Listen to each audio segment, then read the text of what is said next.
Harris from Dallas, Texas, and I want to take this opportunity to welcome you to Dallas. I'm from Dallas originally. I've lived here most of my adult life. It's my hometown. Could I ask how many of you are from outside of Texas? Well, I want to welcome you to Dallas, and I hope your stay here is enjoyable, memorable, and safe. And I hope you leave here with a favorable impression of our town and our people. Jack Ruby once called Dallas a homicidal town. You ought to see it now. But a few years back, there was a gentleman from up north who was traveling down through the southern part of the United States for the first time by car. He was driving through Arkansas, and he stopped at a little roadside stand where a farmer was selling homemade canned goods and syrups and things like that. And this man stopped to purchase some of these items and looked over in an adjacent field, and he said, "My Lord Almighty, what is that thing?" And the farmer said, "Well, that's a razorback hog." He said, "You had never seen one of those?" And he said, "No, that's the biggest thing I ever saw." How long did it take to get to that size? The farmer said, 4 or 5 years. And the man said, "Well, that seems like a long time." The farmer looked at him and said, "What's time to a hog?" And I guess some of the guys in the news media will appreciate this analogy, but I guess a lot of us up here on this panel and in this room are kind of like that hog in that we seem almost oblivious to time as we continue our pursuit for the truth about what happened in Dallas 30 years ago. I think most of us in here would agree that irregardless of the passage of time, be it 30 years or 60 years, the assassination of American head of state cannot remain shrouded in doubt, mystery, and controversy. And yet after 30 years, that remains the legacy of the Kennedy assassination. There's a lot of work to be done. That's part of our purpose in gathering here today. Case closed, my butt.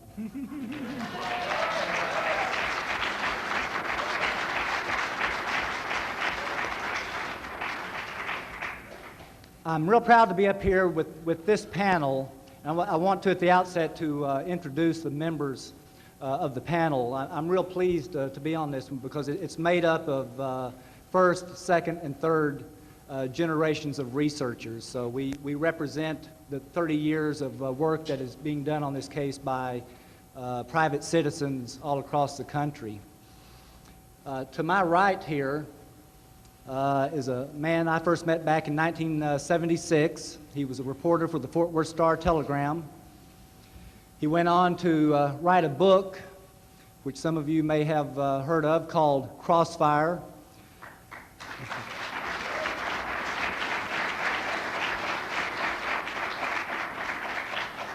It was, of course, one of the books used as a basis for the movie JFK, made by Oliver Stone, which I think we would all agree was a real turning point in the evolution of this case.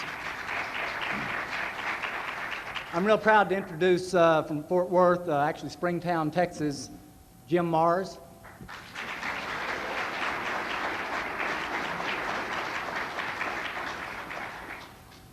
On my immediate left here is a young man that I met back in 1975 in the home of Mary Farrell when she was having those infamous Saturday night gatherings that would go virtually all night long, and researchers would gather and discuss and compare notes and brainstorm. And I think someday when we look back, we're going to realize that probably as much progress was made on this case began at Mary Farrell's kitchen table as anywhere else. And I'm proud to introduce from Memphis, Tennessee, a young man who began working with Penn Jones Jr. back in the early 70s, working very closely with Mary Farrell, excellent in the area of examining CIA and FBI documents. I learned a lot from working with these two people. Please welcome from Memphis, Robert Chapman.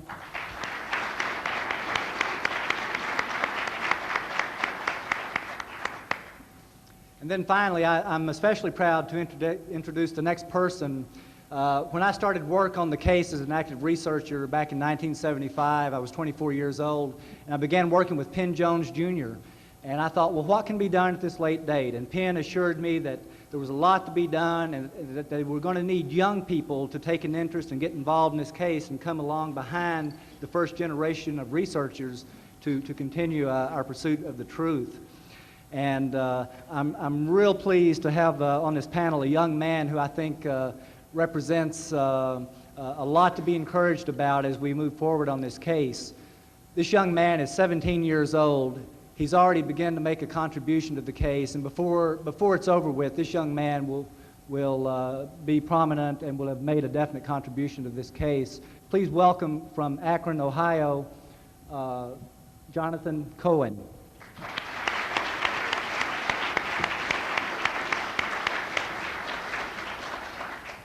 This is JFK 101. We're going to give you a brief overview and introduction to the Kennedy assassination investigation and its evolution over the past 30 years. And we're going to lead off with Robert Chapman, who's going to talk about what happened that day in Dealey Plaza, and then we will proceed from there. Robert? Thank you, Larry. The presidential party arrived in Dallas's Love Field just before noon. There was a large, friendly crowd on hand to welcome the president that day. President Kennedy was to travel by motorcade in an open limousine through downtown Dallas and on to the International Trade Mart for a luncheon and a speech he was to give at 12:30. The motorcade moved slowly, averaging about 11 miles per hour, through Dallas streets packed with friendly citizens. The limousine moved down Main Street to Dealey Plaza, where it turned onto Houston Street and then made the sharp turn onto Elm Street in front of the Texas School Book Depository. To understand the assassination, one must understand the geography of Dealey Plaza. East, across from the Texas School Book Depository building, is the building known then as the Dow Tex building. South on Houston Street, across Elm from the Dow Tex, is the County Records building. Next door and south of the Records building is the Criminal Courts building. The arcades and monuments in Dealey Plaza are part of a WPA Works project from the 30s. The arcade just east of the Texas School Book Depository, just west of the Texas School Book Depository, is where Abraham Zapruder was standing, where he took his famous film. Just west of there is the so-called grassy knoll and the picket fence, which lines the top of part of it, ending at the Triple Underpass. Now, the Triple Underpass is a railroad bridge which passes over the three streets which flow through Dealey Plaza. The motorcade turned onto Elm Street and had proceeded a few hundred feet down the street when a shot or shots rang out. The president lurched forward, hands grasping at his throat. Then another shot or shots rang out, and Governor Connally cried out in pain and was spun around in his seat by the impact of a bullet. The limousine, by most accounts, slowed down. Finally, the last shot or shots cracked the air. The president's head exploded while his body was slung like a rag doll violently to the left and rear. When the Zapruder film was shown on national television in 1975 through the efforts of Robert Groden, this moment became one of the great historical turning points in the American psyche. And yet, this backward movement was nowhere mentioned in the Warren Report or its 26 volumes of evidence. Surely, there can be no clearer illustration of their intent to defraud us. During this conference, when you see the Zapruder film, those of you who have not seen it will understand this for yourself. Now, let's look at the official version of the assassination. According to our government, 3 shots were fired. One missed everything except Jim Tague, who was standing on Commerce under the overpass. A bullet or part of a bullet apparently struck the curb at Tague's feet, and a piece of concrete nicked him on the cheek. Another shot hit the president in the back or his neck, came out the front of his neck, and continued on to strike Governor Connally, hitting him in the upper right back near his armpit, passing through his chest, destroying 5 inches of a rib, exiting his chest below the right nipple, then continued on into his right wrist, breaking the radius, the larger of the two bones and a very dense bone, exiting the wrist, and entered his left thigh where it lodged, leaving a fragment embedded in his femur where it is to this day. This bullet then somehow, a miracle of government work, worked its way out of his thigh, muscle and flesh, and ended up on a stretcher at Parkland Hospital in what most describe as a pristine condition, completely undeformed except for a very slight flattening at the base. This remarkable odyssey is known as the single bullet theory, also known as the magic bullet theory. The third shot, the government tells us, hit the president in the rear of his head, exiting the right front of his head, causing his death. Now, that is what the government has to say about the number of shots and their result. Well, what else does the official version say about events of the shooting? Both government investigations told us that 3 shots were allegedly fired by Lee Harvey Oswald from the easternmost window on the 6th floor of the Texas School Book Depository building. They were fired from a rifle, a Mannlicher Carcano, Italian-made World War II vintage rifle, allegedly found hidden on the 6th floor and allegedly purchased by Oswald. Also found on the 6th floor that day, we are told, were 3 empty shell casings, 1 live round in the rifle, and a large paper sack allegedly used by Oswald to carry the rifle into the book depository. The government alleges that Oswald's prints were found on the rifle, on the paper bag, and on a box in the area of the sniper's window, where boxes had been piled up to create a shield or nest. Further, in support of these allegations, our government presents many witnesses who heard only 3 shots. And indeed, the majority did seem to hear only 3. And further, that these 3 shots came, says our government, according to all reliable witnesses, only from the Texas School Book Depository. In addition, one witness, Mr. Howard Brennan, actually saw a man shoot twice from the 6th floor and was able to identify him as looking a lot like Lee Harvey Oswald. After the shooting, according to our government, Oswald hid the rifle, came down 4 flights of stairs to the 2nd floor lunchroom, and there was confronted by police officer Marion Baker at gunpoint. Officer Baker had run into the book depository at the sound of the shots. As he entered, he was joined by Roy Truly, superintendent of the book depository. When Officer Baker stopped Oswald, Mr. Truly explained Oswald worked there, and Baker and Truly took off up the stairs headed for the roof. Then, according to the government, Oswald, after politely directing someone to a payphone, left the building. We are told that he first boarded a bus, but then left the bus when it became stuck in traffic. Oswald then walked over to the bus station, and after offering a taxi to a little old lady, this gentleman killer took one for himself and went to his rooming house in the Oak Cliff section of Dallas, arriving there just at 1 o'clock. Does the evidence support these conclusions? That 1 shot hit the president and governor, 1 shot missed, and 1 shot hit the president in his head, with all shots coming from the Texas School Book Depository. Assuming that 1 shot did miss, let's look first at the shot which we are told hit both the president and the governor. Early in the investigation, the FBI established that the Zapruder film ran at 18.3 frames per second and could thus be used as a clock of the assassination. The FBI also established that the Mannlicher Carcano rifle allegedly used could not be fired in under 2.3 seconds. So what a problem they had on their hands when they realized from viewing the Zapruder film that Governor Connally appeared to react to a bullet 1.5 seconds after President Kennedy is seen to react to one. This problem led to the formulation of one of the most controversial claims of the official version of the assassination, namely the single bullet theory. The theory that 1 bullet hit the president, passed through him, hit the governor, passed through him, causing serious trauma and damage to both men, and that this bullet emerged intact and apparently unmarked. The question to be asked here is, could or did 1 bullet, known as Commission Exhibit or CE 399, cause all 7 wounds in both men?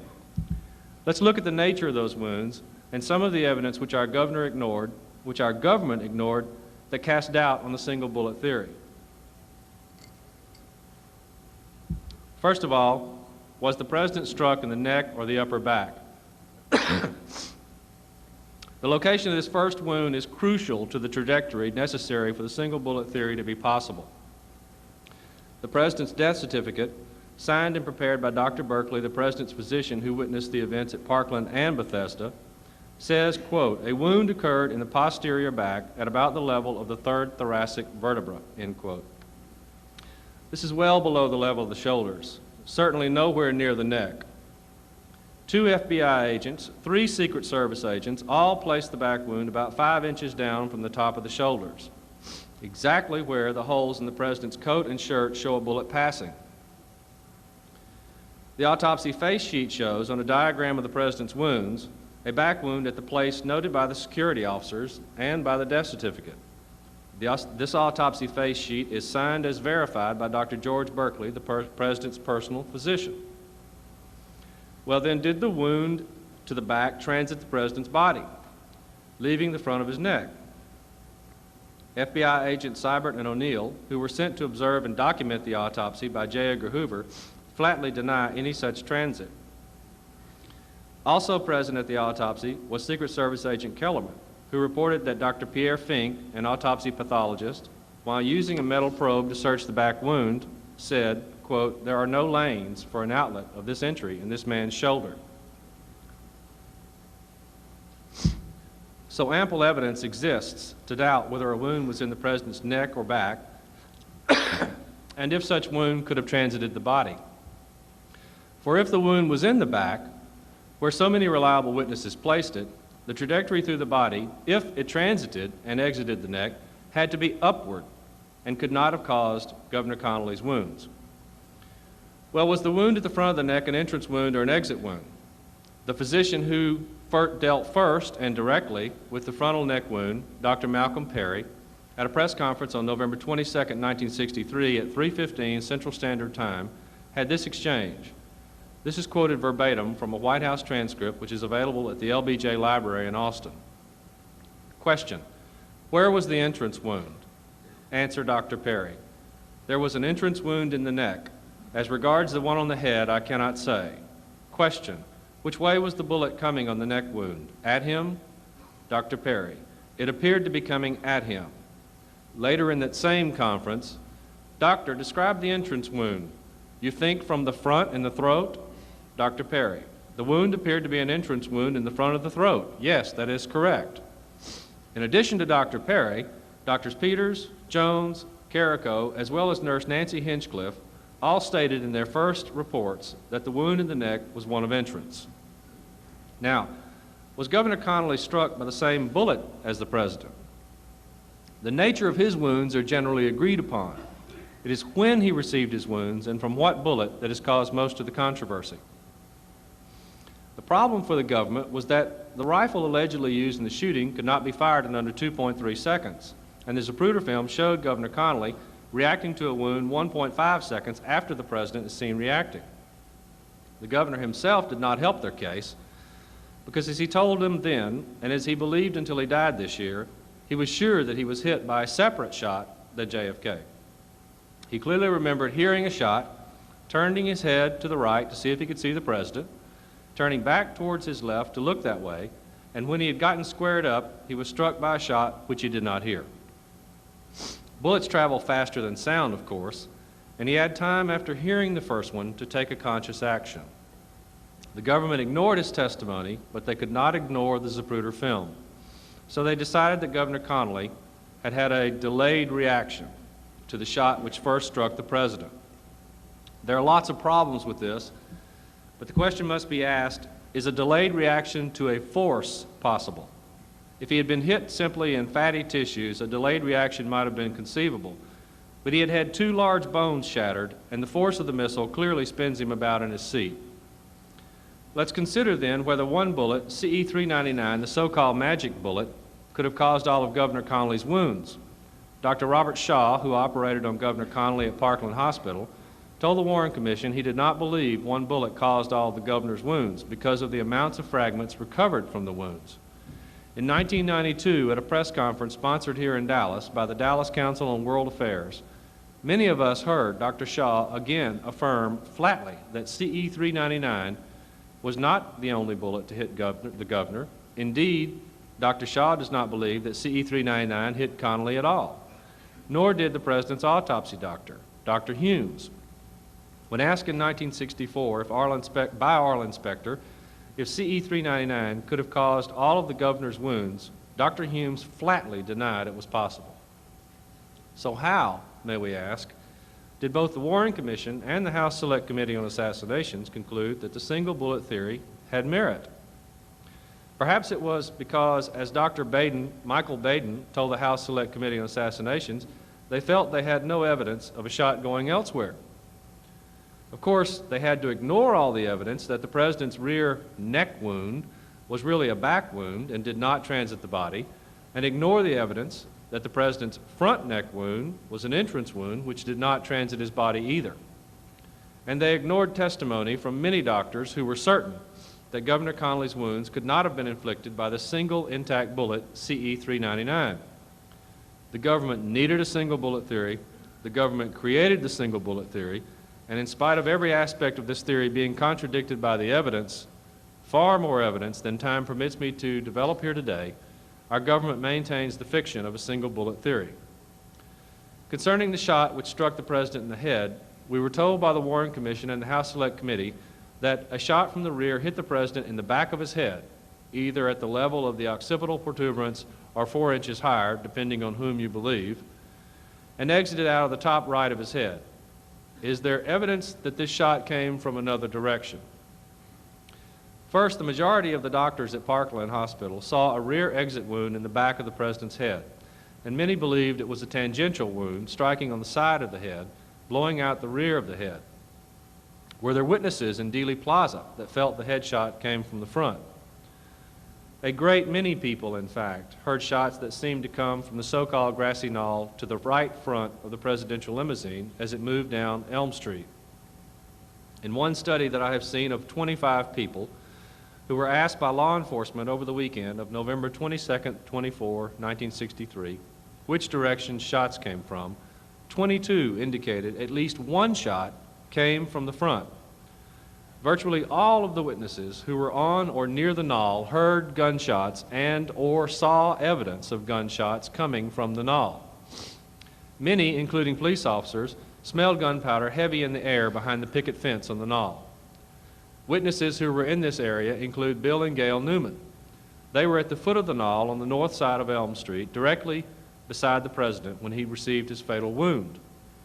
In 1966, Bill Newman told author Josiah Thompson, quote, "Well, of course, the president's being shot in the side of the head by the third shot. I thought the shot was fired from directly above and behind where we were standing," end quote.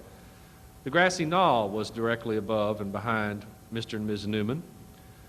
Another witness, Emmett Hudson, was standing on the steps which climb up the knoll.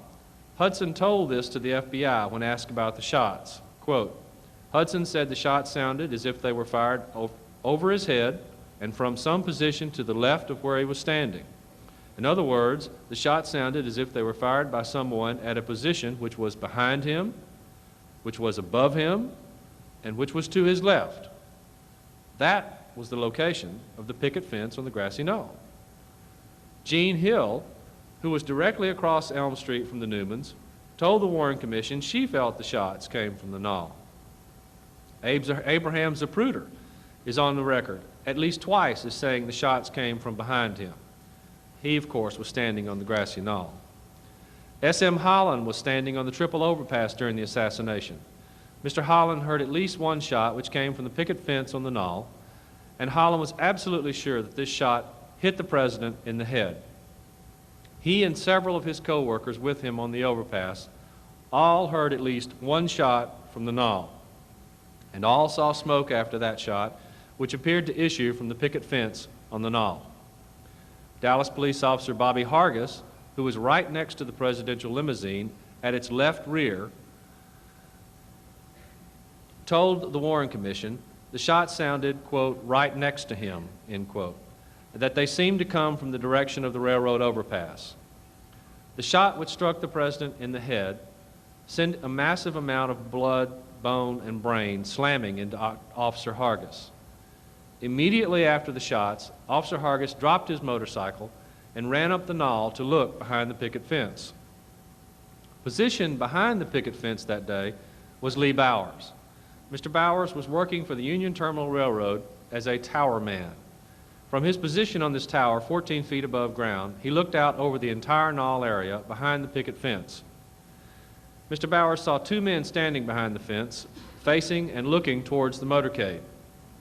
At the moment of the shooting, Bowers told the Warren Commission that something unusual happened near the fence where the two men were standing. Mr. Bowers was not asked to elaborate by the Warren Commission staff. When afforded the opportunity to elaborate by Mark Lane, Bowers stated that he felt the unusual occurrence was a flash of light or smoke. So did the Warren Commission have any reliable witnesses that shots may have come from the front? The evidence has always been clear that they did. What about shots from the rear? Were there shots from the Texas School Book Depository building? It would seem that at least some shots did come from the book depository. Many witnesses heard shots which seemed to come from there. Did anyone see someone shooting from the book depository? A witness named Howard Brennan was at the corner of Elm and Houston Streets facing directly the Texas School Book Depository. Mr. Brennan, in an FBI report on November 22nd, stated that he saw a man fire 2 shots from the 6th floor of the School Book Depository. The Warren Commission told us in their report that Howard Brennan, when he viewed the first lineup on the night of November 22nd, declined to make a positive ID of Lee Harvey Oswald as the man he saw shooting that day from the School Book Depository. Then on December 17th, Brennan changed his mind and said, yes, it was Lee Harvey Oswald. Then on January 7th, 1964, Brennan again changed his mind and said, no, it was not Lee Harvey Oswald.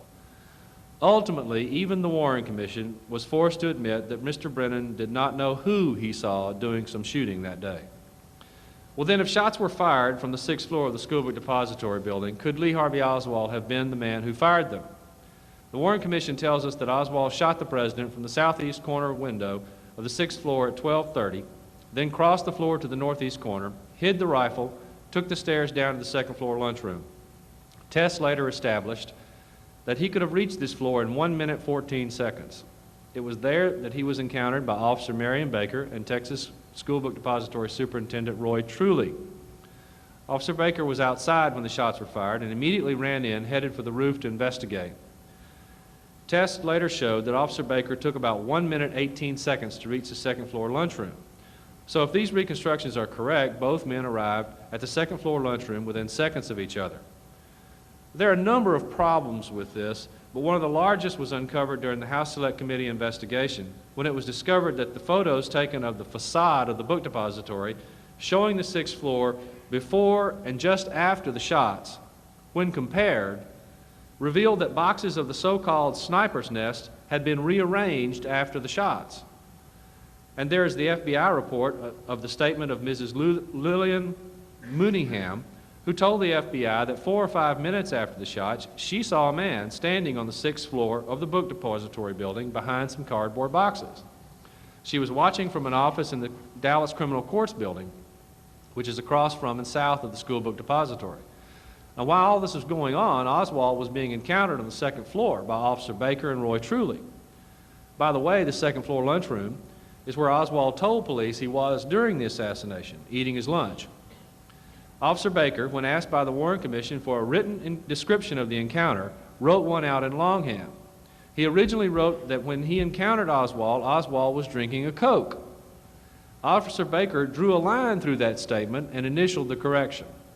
Of course, if Oswald had time to buy a Coke and begin drinking it, the matter of timing is further weakened for the Warren Commission. Yet we learn, in the testimony of Mrs. Robert Reed, that just moments after Oswald's encounter with Officer Baker, she saw Oswald with a Coke in his hand. We know from his testimony and that of Mr. Truly's that Officer Baker and Mr. Truly never saw Oswald after the brief encounter on the 2nd floor. So the question must be asked, if Oswald did not have a Coke in his hands when stopped by Officer Baker, is Officer Baker a psychic? How could he have known that Oswald would buy a Coke which was seen by Mrs. Reed? Further substantiation of Oswald's claim to have been on the 2nd floor in the lunchroom was presented by Anthony Summers in his book Conspiracy. In 1978, Mr. Summers found and interviewed Carolyn Arnold, who in 1963 was secretary to the vice president of the Texas School Book Depository. Mrs. Arnold had never seen her FBI report, which, it appears, badly misquoted her in 1963. She told Summers she saw Oswald eating lunch on the 2nd floor lunchroom at 12:15 or later. Oswald was in the habit of getting change from Mrs. Arnold to use in the lunchroom, and she was thus familiar with him. Yes, Oswald could have finished lunch and gone upstairs to shoot the president. But we have the statement of Arnold Rowland, who was standing across from the book depository on Houston Street and saw two men on the 6th floor of the book depository at 12:15, one of whom was holding a rifle. Rowland was able to fix the time with certainty because of a police radio broadcast which he had heard at the moment, which gave the position of the motorcade en route. Later examination of the police radio log showed the time of that broadcast to be 12:15 to 12:16, just when Mrs. Arnold saw Oswald in the lunchroom. It should also be noted that there were numerous other witnesses who told authorities of seeing two men on the 6th floor just before or after during the assassination. Now, given all of these facts, there is reasonable doubt as to Lee Harvey Oswald's presence on the 6th floor after 12:15, and good cause to believe that he was, in fact, on the 2nd floor during the assassination. After the assassination, Oswald first gave directions to someone looking for a payphone and then left the book depository. He apparently boarded a bus to ride home, yet the evidence for that has been questioned. And then, when the bus was stopped in traffic around Dealey Plaza, he left the bus and walked to the bus station. There, we are told that this desperate assassin first offered up a taxi to a little old lady and then entered a cab of his own and was driven to an area near his rooming house where he arrived around 1 p.m. Thank you, Robert. What I'm going to do is, from that point, pick up the official version of what transpired, and then we're going to backtrack a little bit and look at it a little more carefully.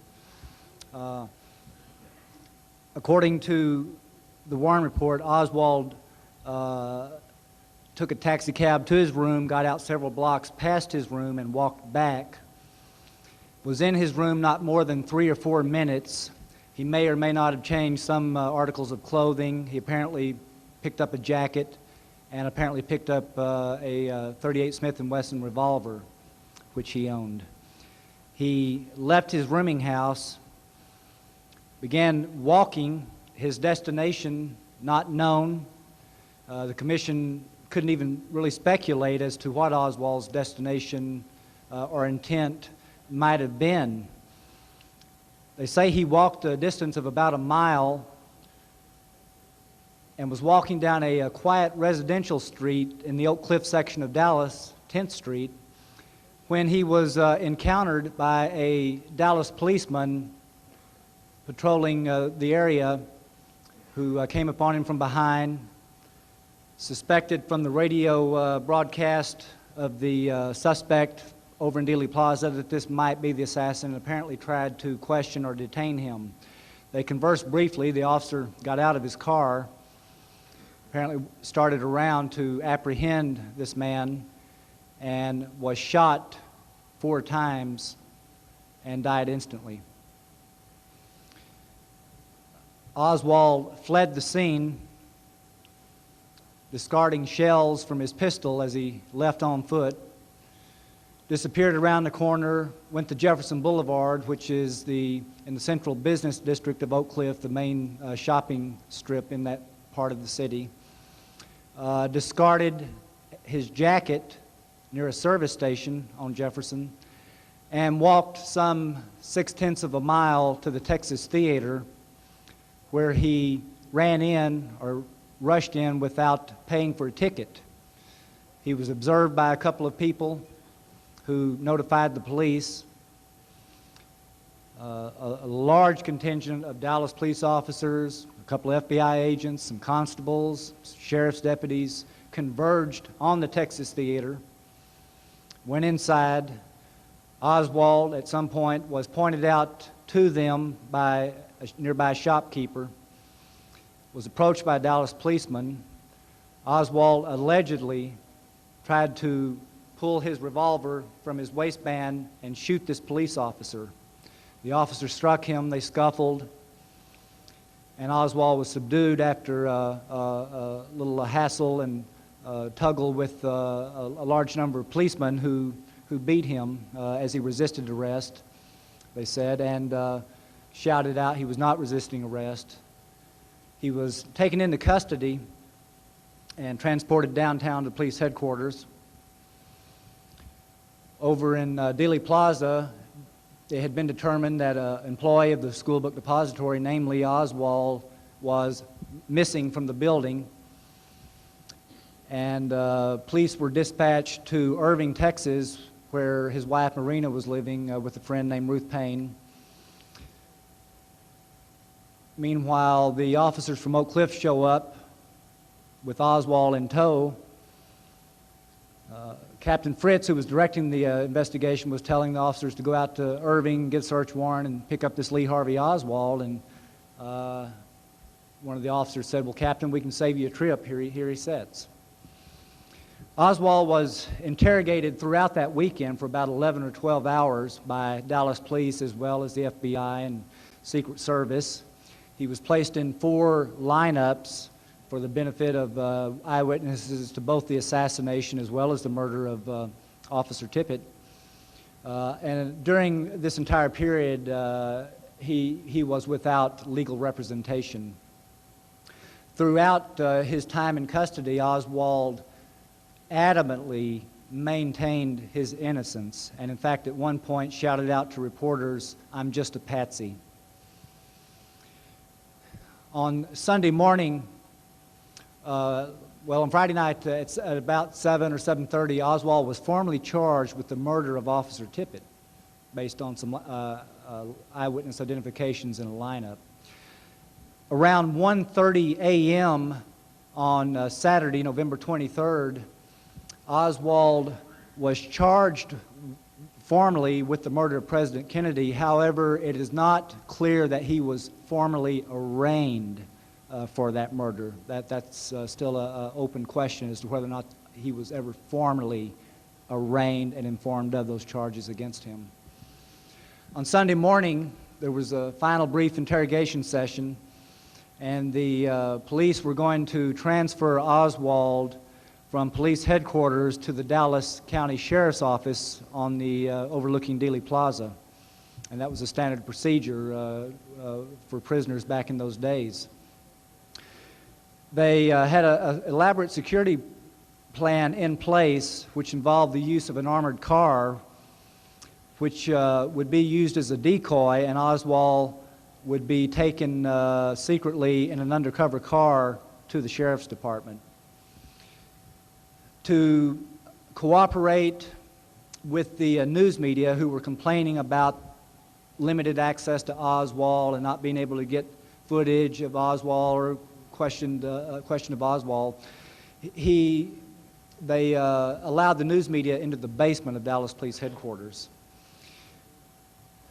Meanwhile, a Dallas nightclub owner named Jack Ruby showed up at police headquarters, and it appears that there was a very brief interval, perhaps a minute, between the time Ruby entered the basement into police headquarters and the time Oswald appeared being brought down from the 3rd floor where he was being questioned.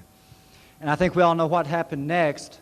As Oswald was being led out, Jack Ruby lunged forward and fired one shot into Oswald's abdomen, was immediately subdued. Oswald was taken to Parkland Hospital and pronounced dead a short time later. As it turned out, Jack Ruby had been a familiar face around police headquarters throughout that weekend. He was there Friday afternoon, Friday evening. He was up on the 3rd floor where Oswald was being held. The police denied that Ruby was ever gained access to the area where Oswald was being questioned. However, a few years ago, the JFK Assassination Information Center did extensive interviews with a retired lieutenant of the Dallas Police Department who reported for duty that afternoon and told us very frankly and adamantly that when he reported for duty and went to the Homicide Bureau there on the 3rd floor, Jack Ruby was inside the Homicide Bureau. He had brought sandwiches for the officers, and Oswald was in a small interviewing room just adjacent to this outer office. But this retired lieutenant did tell us that when he arrived there at the Homicide, Ruby was in fact inside the Homicide office. On Saturday, there's a big chunk of time of Ruby's movements that are unaccounted for. We don't know just what he was up to, who he may have been meeting with. He did appear at police headquarters and seemed most inquisitive as to how the investigation was going, where was Oswald, when would they move Oswald. On Sunday morning, he showed up and was in place and in position to shoot Oswald despite stringent security and being surrounded by no less than 70 armed officers. Now I want to backtrack just a moment to when Oswald left his rooming house, and I want to spend just a brief amount of time with the Tippit murder because it's very important. That is a pivotal event in this whole thing. The Tippit murder is the bridge from Dealey Plaza to the arrest of Oswald. And it's important to try to put that in perspective. According to the Warren report, Oswald left his room at 1:04 p.m. and began walking, destination unknown. The police were notified of the Tippit shooting by a citizen using the radio in Tippit's car at 1:16 p.m. So from 1:04 to 1:16 p.m. is a window of 12 minutes that Oswald had to walk the approximate 1 mile from the rooming house to where Tippit was slain. And the commission could not even really speculate as to his destination. No one ever came forward in 1964 along that 1 mile route who professed to see Oswald. It was sheer conjecture on the part of the commission. From the time Oswald left his rooming house until the time he shows up over by the theater, it's just really not at all clear where he was or if in fact he was anywhere near 10th and Patton. So 12 minutes Oswald has to walk the distance of 1 mile. Now later when David Bellin of the Warren Commission, who wrote the chapter on the Tippit murder as well as the identification of Oswald as Kennedy's assassin, when Bellin retraced Oswald's presumed route with a stopwatch, it took him 17 minutes and 45 seconds. And yet Oswald had no more than 12 minutes. But, this is very important, the landlady at his rooming house testified that a few minutes after Oswald left his rooming house, she looked out the front window and observed Oswald standing there at the curb near a bus stop just adjacent to the rooming house. Therefore, there were several minutes later, after 1:04, Oswald is still in the immediate vicinity of his rooming house. Conversely, it was clear that several minutes elapsed between the time Tippit was shot and the time the police were actually notified of the shooting. Domingo Benavides, a passerby, testified that when the shooting broke out, he pulled his truck into the curb and crouched down low. And he said that he remained there for a few minutes because he was afraid the gunman might come back and start shooting. Therefore, a few minutes elapsed between the time of the shooting and the time the police were notified. And even then, after Benavides finally came out of his truck, he first tried to aid Officer Tippit, who was mortally wounded, and then decided to try to use the radio, and he didn't know how to operate that. And a passerby came upon the scene, a man named Boley, who gave an affidavit that he stopped, got out, and he's the only known witness who actually deliberately checked the time. And he stated in his affidavit that it was 1:10 p.m. when he came upon the scene and Officer Tippit was lying in the street. And it was Bowley, in fact, who took the microphone from Benavides and notified the radio operator at police headquarters that an officer had been shot. So that 12-minute window of opportunity that Oswald had to get to the scene of the crime is narrowed significantly by the landlady and by Benavides. So that window of opportunity narrows significantly, and it raises the very, very real question: could Oswald even possibly have been the individual over there who carried out the shooting? Now, moreover, the Warren report said that Oswald was walking east on 10th Street. This is a quiet residential street 4 miles from Dealey Plaza and a mile from Oswald's rooming house.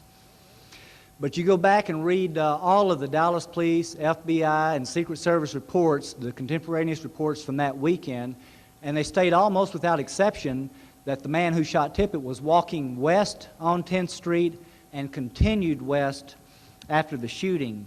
Now, if this was Oswald walking west, it would have presented a problem for the Warren Commission, and this was one of the problems that they had to deal with early on, because if Oswald was walking west on 10th Street, that would have him coming back toward his rooming house from a point beyond the crime scene that he could not possibly have reached in this 12-minute time span that has been established. And in fact, one of the key witnesses, a taxi driver named Bill Scoggins, who was parked nearby, vividly described Tippit's police car driving slowly past him as it cruised east on 10th Street. He was sitting there eating his lunch. He didn't say anything about Oswald moments earlier walking directly in front of his cab, as he would have done if he'd been walking east on 10th, as the Warren Commission said. And in fact, you go back and read the interviews, the affidavit, FBI and police interviews with Scoggins, the taxi driver, and he states in all three of the reports that are in the public record that the man was walking west on 10th prior to the encounter with the police officer. Also, a witness named Jimmy Burt, who lived in the next block, was sitting on his front porch and casually observed the man walking west on 10th Street. Burt got up, went in his house, and heard the shots, came back out, and saw this same man that had passed just a few moments earlier standing down at the police car looking at the officer on the ground. So there's a very real question as to just where was Oswald, could he have been there? And I think the known facts raise a very real possibility he was not at 10th and Patton at the time of the shooting. The Warren Commission relied on three witnesses as the cornerstone for their case against Oswald in the Tippit shooting. The first of these was a waitress named Helen Markham, who was standing on the street corner waiting to cross the street. And she became the star witness for the police and later the Warren Commission, and is the sole basis for the Warren report's contention that Oswald was walking east rather than west on 10th Street. And Markham allegedly picked Oswald out of the first of 4 police lineups that afternoon, even though she was hysterical and feigning to such an extent that they were preparing to transport her to a hospital. Nonetheless, we're told she did pick Oswald out of a lineup, even though she told the FBI that same afternoon that the man who shot Tippit was 18 years old, red-complected, and had black, wavy hair. And you'll recall that Oswald was 24, fair-skinned, and had short brown hair. And in fact, a number of the descriptions going out over the police radio of the suspect in the Tippit shooting, they include references to black hair. That seems to be one of the common denominators on this man who shot Tippit. And I don't think anyone would mistake Oswald's short brown hair for black hair or black wavy hair. Now, publicly, the Warren report said that Helen Markham's testimony was credible, and she, in fact, was a star witness in the Tippit murder. But, that's what they said publicly, but behind the scenes, Helen Markham earned the contempt of the Warren Commission staff attorneys, and they ridiculed her in private. Joe Ball complained that her account was full of mistakes and utterly unreliable. And Wesley Lieber dismissed her story as contradictory and worthless. In fact, a couple of years later, in a public debate, Ball called Markham in public an utter screwball. And so she was not the reliable witness that we were assured she was by the Warren report. Another witness was the taxi driver Bill Scoggins, who I've mentioned. He purportedly picked Oswald out of the lineup on Saturday afternoon, but an FBI report revealed that 2 days later, when FBI agents showed him a photograph of Oswald, Scoggins told them he couldn't be sure the person he observed on November 22nd was actually identical with Oswald. And in fact, when he testified before the Warren Commission, Scoggins rather sheepishly admitted that he was shown a series of photographs of men, including Oswald, and he selected the wrong photograph, selected a man other than Oswald as the Tippit gunman.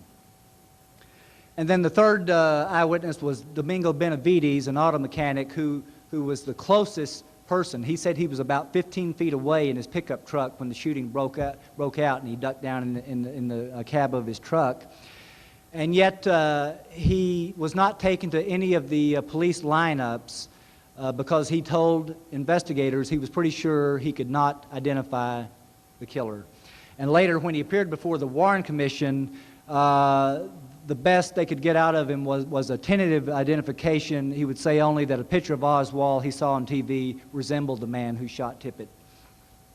Now, these police lineups, the Warren report places a lot of emphasis on these 4 police lineups, but I must tell you, they were a travesty. In the first 2, Oswald, who was disheveled and bruised, was paraded before witnesses in the company of 2 police detectives and a jail clerk who were neatly attired in their civilian clothing and quite a bit older and heavier. One of them had blonde hair. They in no way had a similar appearance to Oswald, so Oswald stood out rather clearly. And during at least 3 and possibly all 4 of the lineups, Oswald was angrily and loudly protesting to the police about how unfair these lineups were. He was demanding his lawyer, telling them that they were trying to railroad him. And so it was, these were boisterous police lineups. And in 1979, I asked Dr. Robert Buckout, who is a leading U.S. expert on eyewitness testimony and identification procedures, to evaluate the Dallas police lineups. He did so and concluded, by any stretch of the imagination, virtually every rule in the book was violated in the conduct of these lineups. The results of any of the lineups, conducted as poorly and under as hysterical circumstances as they were, should be regarded as utterly worthless. Now, there were 3 other witnesses who were not known to the Warren Commission or did not appear before the Warren Commission, but who gave their accounts later to independent researchers. And their accounts vary wildly from the other accounts that we have. One of these was a housekeeper named Aquila Clemens, who said she heard gunshots. She lived in the next block. She ran out to see what was going on and said she saw 2 men standing at Tippit's police car, and that one was tall, one was short, and the tall one motioned to the other one to go on, and that they ran off in opposite directions. No one else saw this. Another witness was named Frank Wright, who lived a block down. He heard gunshots, went out to see what was going on, and looked down the street and saw a policeman, or saw somebody lying in the street, and a man standing over him. The man stood there watching the man on the street, and then ran beyond the police car, jumped into a gray car which was parked beyond it, and sped off west on 10th Street. No one else saw this. And then in the 1970s, a man named Jack Tatum gave his account to the House Select Committee on Assassinations. Tatum was driving west on 10th Street, passed Tippit's squad car, went through the intersection of 10th and Patton when he heard gunfire. He kind of pulled over, looked back, saw the policeman lying in the street, and the man standing near the curb. This man fired the shots across the hood of Tippit's police car. According to Tatum, the man with the gun came back around behind Tippit's patrol car and around on the driver's side and walked up to Tippit, took careful, deliberate aim, and fired one more shot into Tippit. Nobody else saw this. The House Select Committee noted of Tatum's account, this action, the separate shot, which is commonly described as the coup de grace, is more indicative of an execution than an act of defense intended to allow escape or prevent apprehension. Absent further evidence, which the committee did not develop, the meaning of this evidence must remain uncertain. The ballistics evidence in the Tippit murder has always been controversial. 4 bullets were taken from Tippit's body. 4 shells were allegedly recovered at the scene, so you would think investigators would have no problem matching up the 4 and 4, but you would be mistaken. It is a fact that of the 4 bullets removed from Tippit's body, none of the 4 bullets could be traced to Oswald's revolver. Now, ostensibly, this was because Oswald's .38 Smith & Wesson revolver had been modified, rebarreled, and they were unable to identify characteristics on the bullet which could be traced to that gun to the exclusion of all others. And that is a fact. The bullets from Tippett's body were never traced to Oswald's revolver. And years later, the Select Committee on Assassinations tried to do the same thing with new techniques and sophisticated technology that did not exist in 1964. They were unable to trace those bullets to Oswald's revolver. Another problem was that the bullets from Tippett's body, 3 were manufactured by Western Winchester and 1 by Remington Peters. But two of the shell casings found at the scene were made by Western Winchester, and 2 were made by Remington Peters. So you had 3 in 1 and 2 in 2. Difference in the brand. And the Warren Commission was never able to provide a really satisfactory explanation for that discrepancy, and it remains unexplained to this date. Now, in the final analysis, these 4 shell casings are the only tangible evidence linking Oswald's pistol and Oswald, I suppose, to the Tippett murder. But when there's no question that the shells turned over to the Warren Commission were fired from Oswald's revolver. Nobody disputes that. The question is, when were those shells fired in that revolver? And the question also becomes, were those in fact the same shells found at the scene on November 22nd, which were later received by the Warren Commission? Now, the second description of the suspect to go out over the police radio of the Tippett gunman stated that he was armed with a dark finish automatic handgun. And just a few minutes later, Sergeant Jerry Hill of the Dallas Police went on the radio from the scene and informed the radio dispatcher that the shell at the scene indicates the suspect is armed with an automatic rather than a revolver. And this is significant because Oswald was carrying a 6-shot .38 Smith & Wesson revolver. An automatic handgun and a revolver are 2 different types of handguns altogether, and the ammunition that they fire is different in shape and size. And so you have 2 indications here in the police record that Tippett was slain with an automatic weapon. Oswald was not carrying an automatic weapon at the time of his arrest. And I don't think a veteran police sergeant like Sergeant Jerry Hill, who admits he handled the shells, would make a mistake like that, would misidentify an automatic shell casing from a revolver shell casing. And then uncertainty about the ballistics evidence only grew with the revelation that a Dallas policeman at the scene, a patrolman named Poe, took custody of 2 of the shell casings. And he was directed to scratch his initials into them to initiate a chain of evidence. And he did so. Now, several months later, in June of '64, the FBI took all 4 of the shell casings to Poe and asked him to find his marks. And he examined all 4 shells very carefully. He could not find his marks. Therefore, he was unable to positively identify any of those shell casings as being the same ones that he'd found on November 22nd. So all of this, raises the possibility of police tampering with the evidence. Specifically the ballistics evidence. There was one other piece of evidence, which was a white jacket. A few blocks away on a service station parking lot, police found a white jacket underneath the car. Later, the Warren Commission was given by the Dallas Police Department a gray jacket. And in fact, it is described officially in the 26 volumes as a gray zipper jacket. And I've examined this jacket, held it in my hands at the National Archives, and it is a gray jacket.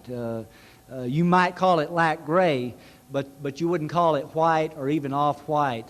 But the officer who found the jacket and radioed into the police dispatcher called it white, and the few references to the jacket that weekend all state that it was a white jacket which was found at the scene. But the jacket the Warren Commission given was gray. There was a commercial laundry tag stapled inside this jacket that was found, and there was also a laundry mark, a stenciled laundry mark, which indicated it had recently been professionally dry cleaned. And the Warren report never mentioned that at its request, the FBI had undertook an extensive investigation of all the dry cleaning establishments in the greater Dallas-Fort Worth area as well as the greater New Orleans area where Oswald had lived during the summer of '63. The FBI said it was not able to trace either the laundry tag or the laundry mark to Oswald. In fact, the same FBI investigation determined that Marina Oswald hand-washed all of her husband's clothing and that she never knew of him to use a commercial cleaner, and that's consistent with what we know about Oswald, who was very frugal. And whereas this jacket turned over to the commission was a size medium, all of Oswald's other clothing, including another jacket found, were size small.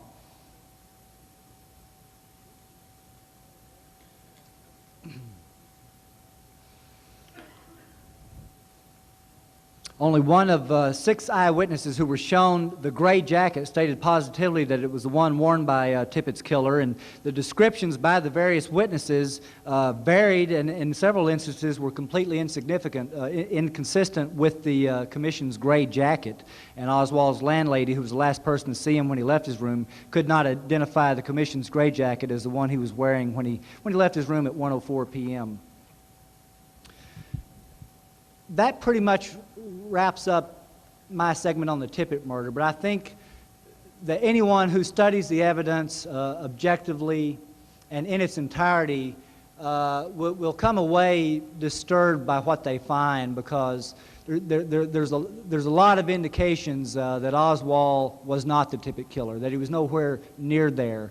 In fact, a couple of witnesses at the theater place Oswald inside the Texas Theater much earlier than the Warren report indicated, prior to 1:15 p.m. in fact. And if these accounts are correct, it only further corroborates that Oswald was not near 10th and Patton when this policeman was shot. So in closing, it's unfortunate that the Tippett murder has been virtually relegated to footnote status in history. You know, when the House Select Committee reopened the investigation in the 70s, came out with the final report, they devoted a scant 3 paragraphs to the Tippett murder and concurred with the Warren Commission findings that Oswald was the killer of Tippett. And it's ironic because back at the time, 30 years ago, it was the Tippett murder which led police to Oswald, and it was the Tippett murder which went a long way in persuading the public that Oswald killed a policeman and therefore probably killed President Kennedy, because the Tippett murder at that time and even now is depicted as virtually an open and shut case against Oswald. But I think if you'll read up and study the record, you'll find that the Warren Commission findings leave a lot to be desired, and there's a lot about the Tippett murder that we don't know.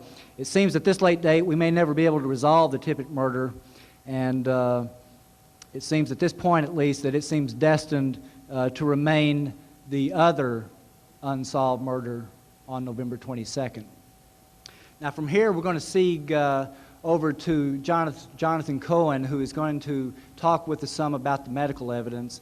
We'll wrap it up with Jim a little bit later, and then we will have time for a brief question and answer period. Jonathan? Thank you. In order to properly convey the conflicts in the medical evidence, I want to start with the observations of the wounds in Dealey Plaza and at Parkland Hospital, the people that first saw President Kennedy immediately after the assassination. And there is substantial evidence, based on the descriptions of the wounds, that President Kennedy was shot twice from the front, once in the throat and once in the head. And nearly every description of the head wound that was made in Dallas, either by Dealey Plaza witnesses or by Parkland witnesses, describes the back of the head as being blown out. After the headshot, brain material was sprayed all over the place.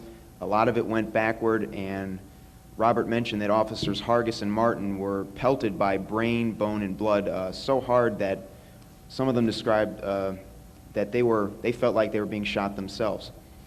A skull fragment from Kennedy's head was found in the grass behind the limousine. You'll hear varying descriptions as to what part of the skull that was from, but it was identified by a doctor as being a fragment from the occipital area of the head, which is the back of the head. Agent Clint Hill and Jackie Kennedy observed the exit wound in the back of Kennedy's head. They saw it seconds after it happened. Witnesses Gene Hill, Beverly Oliver, and Phil Willis all described the damage to the back of the head. President Kennedy was rushed to Parkland Hospital after the assassination. The Dallas doctors were told only that he had been shot. Yet, every doctor places the large wound in the back of the head. Just to run down some descriptions, Dr. Charles Crenshaw describes the wound in the occipital-parietal area of the back of the head. Dr. Pepper Jenkins describes that a segment of bone was blown out, either a segment of occipital or temporal bone. Dr. Carrico describes the gaping wound in the occipital-parietal area. Dr. McClelland describes the right posterior portion of the skull being extremely blasted. The list goes on and on. Aside from the fact that the emergency room nurses saw the exact same thing, the wound in the same location, 7 of these doctors reported that the cerebellum was damaged and was hanging from the wound. Unfortunately, the photographs of the autopsy show no such thing. Then the cerebellum was intact. We have numerous other witnesses reporting the wound of exit in the back of the head. There's evidence of a bullet entrance wound in the right temple area.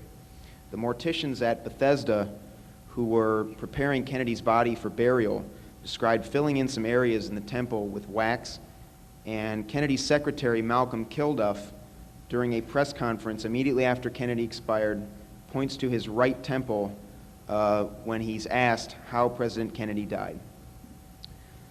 President Kennedy was also shot in the throat, and in order for the single bullet theory to stand up, the magic bullet, which is Commission Exhibit 399, must have passed through his back and out his throat before it continued on to wound Governor Connally.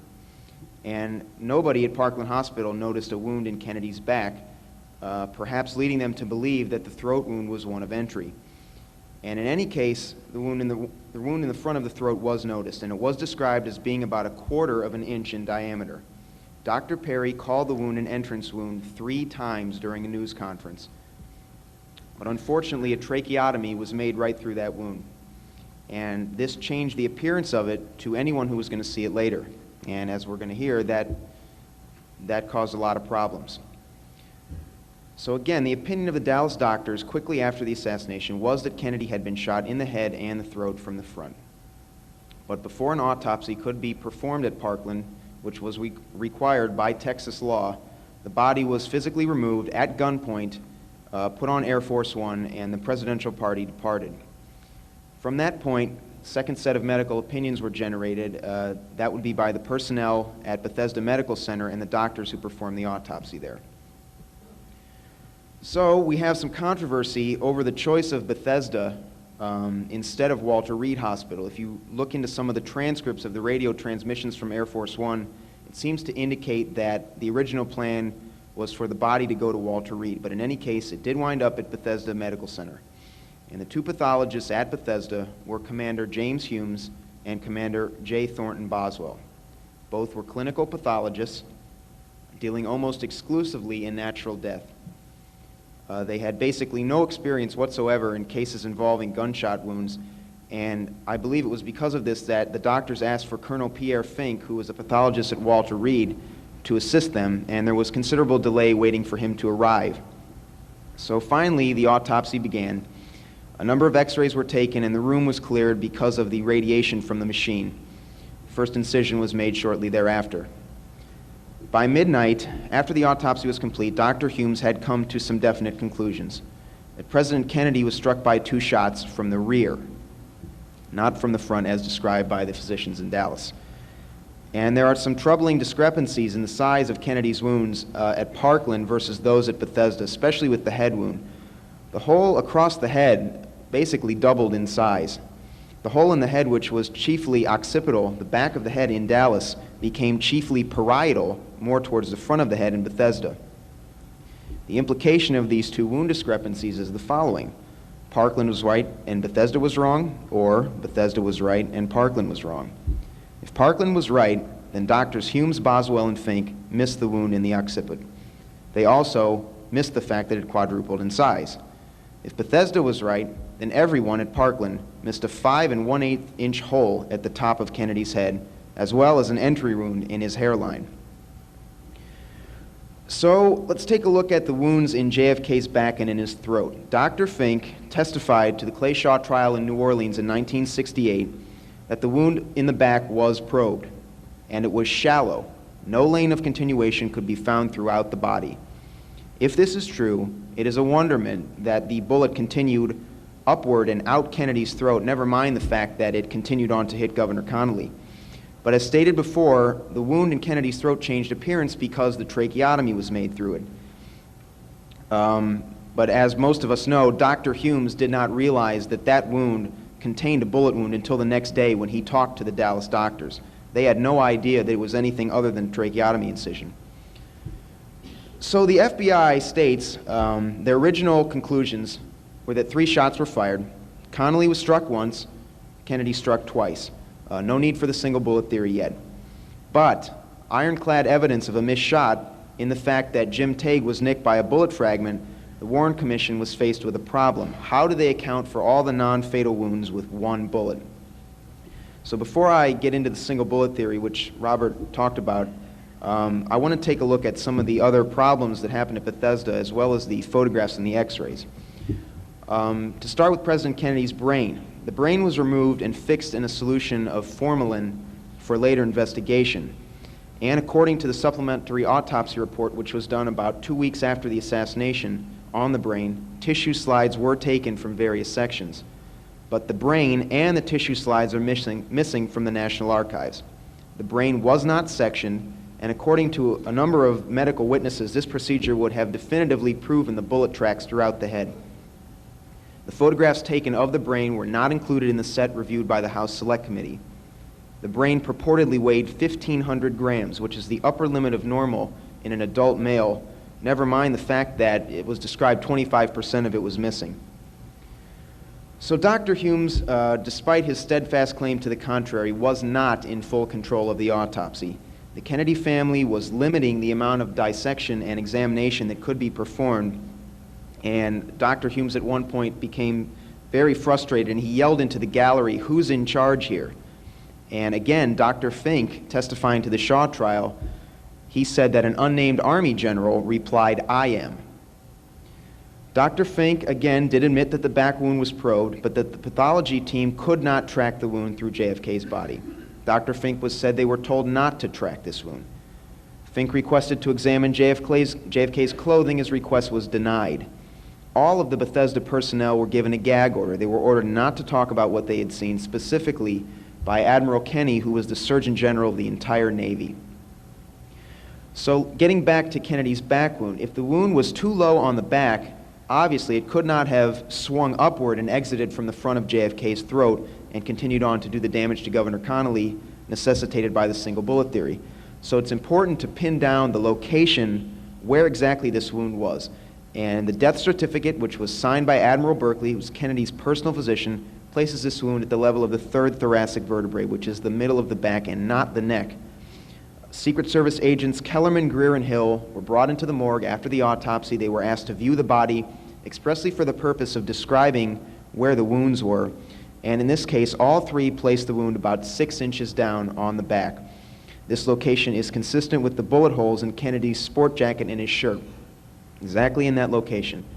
And interestingly enough, the Warren Commission moved that wound up. They had to if they wanted to allow it to exit from the front of the throat. And Humes and Boswell, irregardless of the fact that their autopsy face sheets show the back wound 6 inches down where it's supported to be, they said that was a diagram error. Obviously, if the wound was that far down, could not have exited from the front of the throat. And it is in itself inexcusable that Humes and Boswell didn't even realize there was a bullet wound there until they spoke with Dr. Perry the next day. The body at that point was already lying in state. I want to discuss the photographs and the x-rays. Obviously, time does not permit me to get into all of the irregularities that occur here, but the first irregularity that arises, 3 different people claim to have taken the x-rays. Many pro-conspiracy researchers believe that the x-rays are not of Kennedy for the important reason that it appears some of the bone in the front of the skull is missing. This bone was supposedly intact during the autopsy. It was not removed, and obviously x-rays showing bone missing from the front of the head would support a shot entering the back of the head and exploding out the right front, which would be consistent with a shot from behind. But again, the damage to this area of the head, while it's apparently visible in the Zapruder film after the headshot, It was not noticed by anyone at Parkland, and the morticians who were preparing JFK's body for burial described the face as being intact. So the charges that the autopsy x-rays are incompatible with the Parkland descriptions can be established.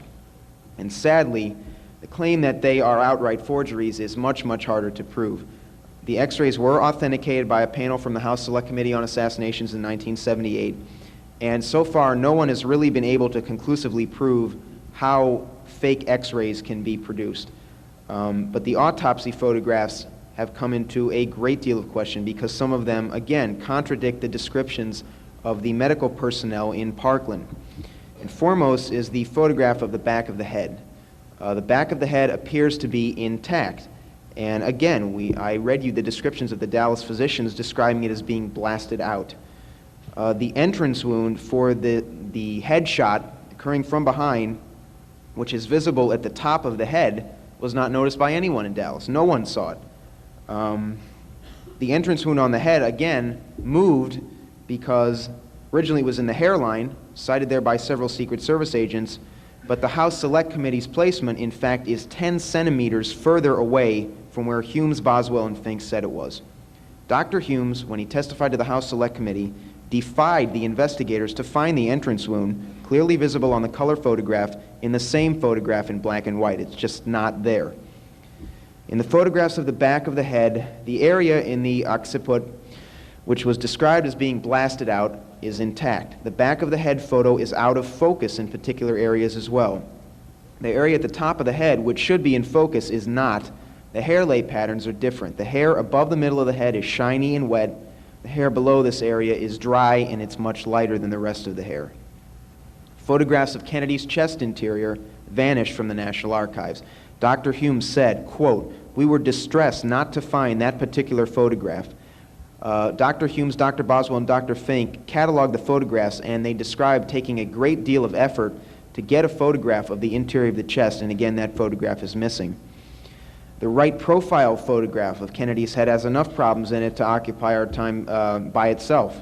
In the color pictures of this scene, the right profile, there are dark red stripes hanging from the head, supposedly brain tissue. In the black and white pictures, they're gray. So what we have here is a photographic impossibility. Red goes to black in black and white, not gray. So someone has been tampering with these photographs. And those are just a few of the problems with the autopsy photographs. Several Bethesda witnesses, even some of the people who said they took them, have stated that the physical features in the morgue, like in one photograph there's a phone, there's an instrument tray visible, and the tile floor, some of the witnesses have said that those features simply did not exist in the Bethesda morgue, which would imply that they were taken at another location. So to get back to the x-rays, there's the matter of the bullet fragments which are found in Kennedy's head. And the pathologists describe removing 2 small fragments from the head, but there is no mention made of a large 6.5 millimeter fragment visible clearly on the x-rays. It's a round bullet fragment visible on the anteroposterior x-ray. How could this fragment have been ignored by 3 pathologists who were expressly looking for bullet fragments? Dr. Ebersol, who is a radiologist at Parkland, at Bethesda, who said he took some of the autopsy x-rays, could not recall having seen this fragment clearly visible when he was interviewed by Dr. David Mantic. And the trail of bullet fragments reported by Dr. Humes begins at the external occipital protuberance in the back of the head. Dr. Ebersol's testimony supports this, but in the x-rays, especially the lateral x-ray, the trail is much higher on the head. So which one is correct? We are not even sure if the x-rays were taken before or after the brain was removed. We know that some of the x-rays were taken at the outset of the autopsy because some of the personnel were asked to leave. But Gerald Custer, who was one of the men who took the x-rays, was an x-ray technician at Bethesda. He was asked about that bullet fragment, the 6.5 millimeter fragment visible on the x-rays, and he said about that, quote, "It can't be. I don't understand where that bullet could have been on the skull. It would have shown," end quote. Interestingly enough, Custer said that he x-rayed pieces of bullet that were taped to bone fragments the day after the assassination. He said he was told that this was to make a bust of President Kennedy. He insists that more x-rays were taken than what's available to the researchers in this case presently.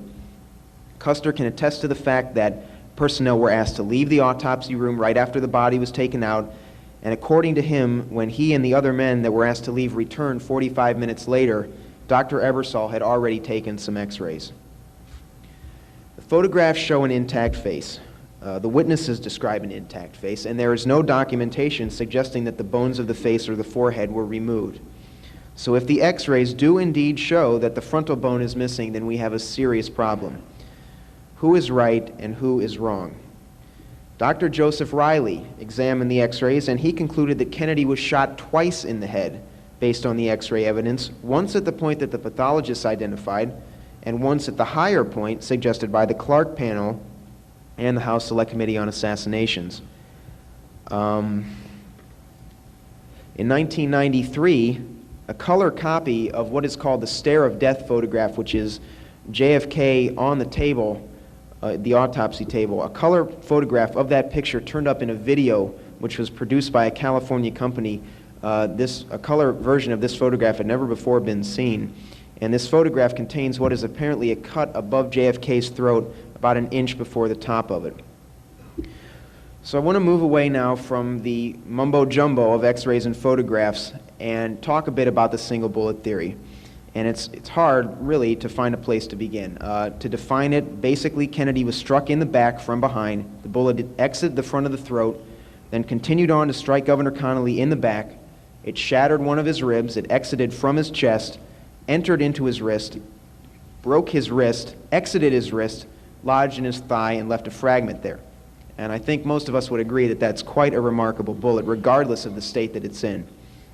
And without getting into a debate whether Kennedy and Connally were aligned properly, because again, that's a matter that occupies a lot of time, I want to try to examine the problem medically. What did the people in the know have to say about this? The Warren Commission had to get the doctors to reverse themselves. They said the wound in JFK's throat was one of entrance rather than exit. So Arlen Specter, Warren Commission counsel, had to get them to reverse themselves in order for the bullet to exit from the throat and continue on to strike Governor Connally. So Arlen Specter asked the Dallas physicians the following loaded question, quote, "First, assume that the president was struck when he was approximately 160 to 250 feet from the weapon, being struck from the rear at a downward angle on the upper right posterior thorax. Assume further that the missile passed through the body of the president, striking no bones, traversing the neck, and sliding between the large muscles, then exiting precisely at the point you observed the puncture wound to exist. Now, based on those facts, was the appearance of the wound, in your opinion, consistent with being an exit wound?" Again, quite a question. And some of the doctors, like Dr. Perry, agreed with Arlen Specter. They said, yeah, that could be an exit wound. But other doctors, they saw through that. They said that there's no way that the wound was that small, because bullets traveling that fast, the shock waves, the bullet tends to wobble, and it causes a great deal of damage to the throat. How did the Bethesda pathologists feel about the single bullet theory? Dr. Hume said, "I think it is most unlikely." Dr. Fink said, "There's no way bullet 399 could have caused the wound in Governor Connally's wrist, quote, for the reason that there are too many fragments described in that wrist." So even the Bethesda people didn't believe this. Obviously, a wound low on the back could not have exited from JFK's throat, and it could not have continued on to strike Governor Connally. The single bullet theory is just not supported by a single eyewitness to the assassination. Not even the members of the Warren Commission believed it. This is three strikes against this here. Senator Russell, Senator Cooper, and Congressman Boggs agreed that this hypothesis was just untenable. It's difficult to reconcile the fact that two bullets supposedly fired from Oswald's gun, same type of ammunition, same rifle, would behave so differently inside Kennedy's body. The magic bullet passes through barely deformed, and seconds later, the bullet that hits Kennedy in the head explodes, fragments into 40 pieces. So there's no doubt that the single bullet theory is one of the most controversial aspects of the Kennedy assassination. It does not appear that it'll ever be proven one way or the other. Governor Connally carried vital bullet fragments with him to his grave, and these fragments really may have shed new light on the probability of CE 399 causing all of his wounds. Failure Analysis Incorporated, a company in California, created a very sophisticated computer model of Dealey Plaza, in association with the American Bar Association's mock trial for Oswald. And Gerald Posner used this extensively in his book, Case Closed. It tends to support the single bullet theory by tracing the shot back to Oswald's sixth-floor window. And needless to say, the puzzle of the single bullet theory helps to make the medical evidence one of the more major stumbling blocks to researchers in this case. So where do we go with the medical evidence from here? Perhaps the release of all the autopsy materials would be a good place to start. The charge of body alteration is something that needs to be addressed. Some people even suggest that President Kennedy should be exhumed. But whatever we as a research community decide to do, we must continue to search for the truth in the medical evidence, regardless of what theory it supports.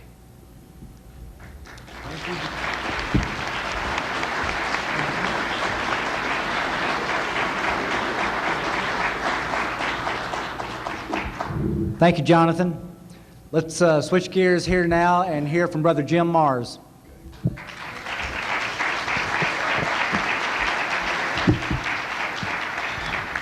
Well, we're kind of running late, so once again I seem to be in the position of, hey, I got a minute and a half to tell you everything that's happened in 30 years. So pardon me if I start rattling, but there's a lot that I'd like to tell you. Basically, I appreciate each and every one of these panel members. I think we've heard some excellent information here this afternoon. I want to stress to you that the single bullet theory cannot be overemphasized. It cannot be discussed enough. It is the crux of this whole case. I do disagree with Jonathan that we'll never know in the medical evidence. It's there if you want to look. Kennedy, remember this, Kennedy was never shot through the neck. He was never shot through the neck. He was shot in the back, and the wound did not track. That destroys the single bullet theory right there. If it did track, and they're saying, well, they just couldn't probe it, they didn't do it right or whatever. Okay, if the back wound does connect to the throat wound, it's an upward trajectory. It cannot go down and strike Connolly. It's that simple, folks. Case closed. Now let's go back real quick to the time it happened. We've been hearing mostly the evidence of what happened that weekend. I want to touch on a little bit of that real quick. I was, in preparation for this and for some other events coming up, I was perusing through, I have a huge stack of old yellowed newspapers from Dallas-Fort Worth from that weekend that I kept myself, okay? And so I think I can say I've been on this case since the day it happened. It's really interesting to read what the initial news reports state, okay? We all know that our first impression of somebody or of a situation generally is correct. What happens is we start rationalizing and say, well, he seems like a slime ball, but maybe he's okay. And then later on you find out, yeah, he really is a slime ball, okay? Our initial impressions are correct. And so I was really fascinated to read these initial accounts. The four-star telegram, Jerry Fleming states, without any attribution, just as a plain statement of fact, that Kennedy was shot in the right temple. Well, you can't get shot in the right temple, and by the way, that's where Malcolm Kilduff, the White House spokesman at Parkland, said, yeah, there's a simple shot right in the head, this way, okay? And of course, this explains the blown-out rear part of the head.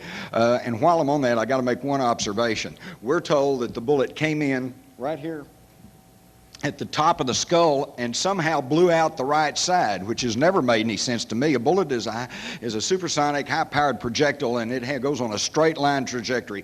If he's hit here, the whole front of his face should have been blown off, or certainly a large hole in his forehead.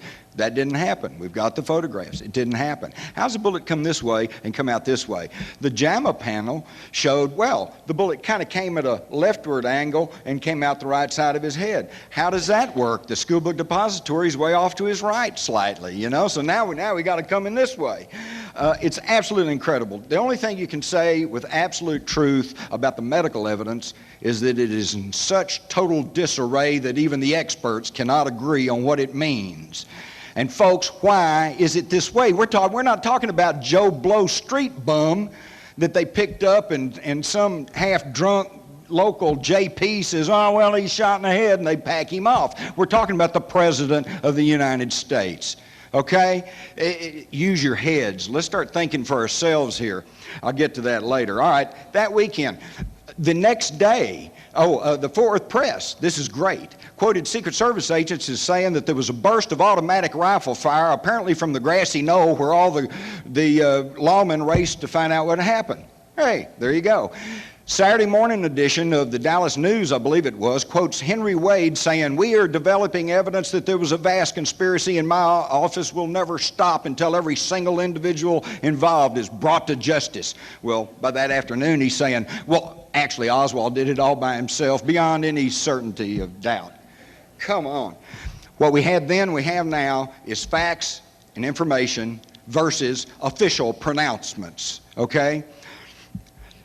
So that weekend was total chaos, but they were trying to do an investigation. Now, I don't want to try to defend the Dallas police too much. They were a bunch of good old boys, and they were not the highly trained police department that they are today. I was flabbergasted recently to be talking to a member of the Dallas Police Public Relations, and I said, by the way, how many officers in Dallas today have a college degree or equivalent? And I knew it had gone up. I knew it was pretty high. I expected him to say 75, 80%. 100% of the Dallas Police Department today has a college degree or equivalent. I think that's wonderful, okay? That was not the case in '63, all right? The other thing, and here's a key point to remember, officially, the FBI was never called into this case until Monday following the death of Oswald. This was a Texas homicide, and I think most of you all are aware that Kennedy's body was taken totally illegally out of Dallas. If we had had an autopsy here, if we had followed the law, we probably wouldn't have all these questions. Of course, we would have had a revolution, okay, because the conspiracy would have been revealed. All right, but it was a Texas homicide. What nobody seems to understand, but it's well documented, absolute fact, is that the night of the assassination, with no legal standing but on orders from J. Edgar Hoover, the FBI took away the evidence from the Dallas police. They took away the rifle, they took away the shell cases, they took away the jackets, they took away all this evidence that we're going to be arguing over this weekend. And that was the start of the problem. It all comes back to the federal authorities, okay? Never lose sight of that. Quickly on the Tippit thing, this can't be understated either, because the Tippit shooting was one of the prime arguments in favor of Oswald's guilt in the Kennedy assassination. Conventional wisdom in '63, '64, even people who were willing to say, well, he's innocent until proven guilty, said, well, if he didn't shoot the president, why did he shoot the cop? Okay, well, of course, now, and after Larry Harris's presentation, and I guarantee you look at the evidence, and now we can reverse that conventional wisdom. We can say it seems pretty obvious that Oswald did not shoot the policeman, so maybe he didn't shoot the president. And by the way, I want to add one other thing to Larry's very excellent representation of the facts of the Tippit case. Let's pretend we're at a trial here. There are 3 living witnesses in Dallas today, including Butch Burroughs, the assistant manager of the Texas Theater, Jack Davis, a radio evangelist, and an insurance salesman whose name escapes me, who are alive today and who would testify in a court of law and have told me personally that they encountered and saw Oswald in the Texas Theater at no later than 1:10 p.m. on Friday, November the 22nd. Butch Burroughs is in the Warren Commission and is in all the books talking about this man who entered at about 1:35 and apparently slipped up into the balcony, okay? He will still tell you that story. But if you'll stop and really talk with him, you'll find out that he'll tell you that wasn't Oswald. Oswald came in not more than 10 minutes after the show started, which was 1 o'clock, and that a few minutes later he came out and bought popcorn from Butch Burroughs. If we're in a courtroom here, you can forget your shell cases and the questions and the bullets don't match and nobody can actually pin, the lineups were, unfair. All of this stuff is in such disarray, and you get 3 living witnesses who have no contact with each other who would get up and swear an oath that they saw Oswald in the theater at the time Tippit was being slain. He would have walked. He would have walked. That's reasonable doubt. We all would have let him go, okay? But see, you don't even get to hear about this stuff. All right, another thing quickly on the arrest of Oswald is that we talked about, and it was well defined, how that Officer McDonald said Oswald pulled his .38, aimed it at his stomach, and it snapped, okay? But it didn't go off. The Warren Commission tries to fudge this, and if you'll go back and read what they actually say, they don't say that he stuck his hand between the hammer and the gun, but they say that's standard procedure. So they try to leave you with the intimation that McDonald stuck his hand down there between the hammer and the gun, and that's what prevented it from going off. That never happened. McDonald himself wrote about the arrest the day afterwards, and nowhere does he mention, boys, my hand's sore. And believe me, you stick this part of your hand between a hammer and cold metal with a pin on it and it snaps it, you're going to know that you did that. It didn't happen. So why the confusion? Why do they try to act like that he stuck his hand in there and prevented the gun from going off? Because I've talked to more than one policeman who said the next day Officer McDonald was going around the police station proudly displaying this bullet which had a dented primer. And he said, look how close I came from getting killed, okay? Why didn't it go off? The primer was dented. It's not the shell, it's something's wrong with the pistol. And that brings us up to the allegations that the FBI had to straighten the firing pin a little bit on Oswald's pistol to make it work so they could test it. All right? And of course, the reason you don't hear about that and the reason those documents have probably long been shredded is because if the pistol wouldn't work in the Texas theater to shoot McDonald, how could it have worked 15 minutes earlier to shoot Tippit? It couldn't have. So the whole thing is just a mess. So that was what went on early on. And then what happened, though, was once Oswald's dead, everything shifts. Through that weekend, it was, did Oswald commit the crime? Once Oswald's dead, they even quit referring to him as the accused assassin. He's just the assassin. And the emphasis shifts from did he do the deed to why did he do it? And you see that continuing through today, the Frontline special, which is just mind-boggling. You know, they spent the whole time on Oswald. There was never any question of did he do it or not. It's just, you know, is he capable? Is he a bad guy? You know, you could go on and on about that. So what happened is that the initial impressions, the initial reports from the witnesses, the initial evidence suddenly is under the carpet. And all we have is official pronouncements. And that is solidified in the end of September '64 when they present the Warren Commission report. Okay? Then what happens is that several weeks, even into '64, even in '65, polls showed that the bigger bulk of the public still did not really believe that Oswald acted alone. All right? But the official pronouncements were there. And you got to understand, people, I see a lot of young faces in this audience. I also see a lot of faces that look kind of like mine, so I guess we got a good mixture here. But keep in mind, you've got to go back and consider what we've been told all through this thing, okay? Early on, it was Oswald. The government didn't know anything about him. He was not connected to anybody. He kind of fell between the cracks, okay? And he did it all by himself. We were a naive nation in 1963 and in 1964. And if J. Edgar Hoover says 2 + 2 is 5, we'd all just kind of scratch our head and go, well, gee, I always thought it was 4, but if he says it's 5, it must be. And that's what's going on. And that's what happened to the news media at that time, by the way. They were sandbagged by the official pronouncements, and they were just simply, they did not have the experience, the background to even think, to question what the authorities would tell them. Today we're in a cynical time when we almost know that everything they tell us is probably not true, you know? But all this changed as the 60s wore on. In '68, with the death of Robert Kennedy and with the death of Martin Luther King, a lot of people began to go, what the heck is going on? And then came Vietnam. We were told, light at the end of the tunnel, light at the end of the tunnel. And now we find out that, no, there wasn't light at the end of the tunnel. You know, and they were lying to us all through Vietnam. Then came Watergate, which actually really proved it. And this was the big stumbling block. This is when I got over the hump, okay? It was about 1972 and '73, long before Nixon resigned. But it became obvious, and it's documented, that yes, there are conspiracies in high positions of this government. And yes, folks, they will lie to you, okay? Now, coming on the heels of Watergate, we had the Church Committee. And the Church Committee starts looking into the activities of the CIA.